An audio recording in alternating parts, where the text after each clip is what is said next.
యుగయుగాలుగా ధర్మరక్షణ కోసం శ్రీ మహావిష్ణువు అవతరిస్తూనే ఉన్నాడు. కాని అన్ని అవతారాలు ఒక ఎత్తు అయితే, ఆ స్వామి ఎత్తిన ఆ ఒక్క అవతారం ముల్లోకాలను గడగడలాడించింది. ఎక్కడున్నాడు నీ హరి? నీటిలో ఉన్నాడా? గాలిలో ఉన్నాడా? పోనీ ఈ స్తంభంలో ఉన్నాడా? అంటూ అహంకారంతో హిరణ్యకశిపుడు ఆ రాతి స్తంభాన్ని తన గదతో బలంగా కొట్టాడు. అంతే, దిక్కులు పిక్కటిల్లేలా ఒక భయంకరమైన గర్జన. అటు మనిషి కాదు, ఇటు మృగమూ కాదు. సింహ శిరస్సు, మానవదేహంతో, నిప్పులు చెరిగే కళ్లతో ఆ స్తంభాన్ని చీల్చుకుని బయటకు వచ్చాడు ఉగ్ర నరసింహుడు. పగలు కాదు, రాత్రి కాదు, ఇంటా కాదు, బయటా కాదు, ఆయుధంతో కాదు, తన చేతి గోళ్లతోనే ఆ రాక్షసుడిని గడపమీద తన తొడపై పడుకోబెట్టి ఆ దుర్మార్గుడి వక్షస్థలాన్ని చీల్చి చెండాడాడు.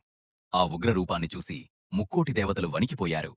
అప్పుడు ఆ పరమభక్తుడైన ప్రహ్లాదుని ప్రార్థనలకు కరిగిపోయి సాక్షాత్తూ ఆ లక్ష్మీదేవి స్వామివారి అంకమెక్కగా ఉగ్ర నరసింహుడు శాంతించి జగద్రక్షకుడైన శ్రీ లక్ష్మీనరసింహస్వామిగా మారి తన భక్తులకు అభయమిచ్చాడు. జై లక్ష్మీనరసింహ.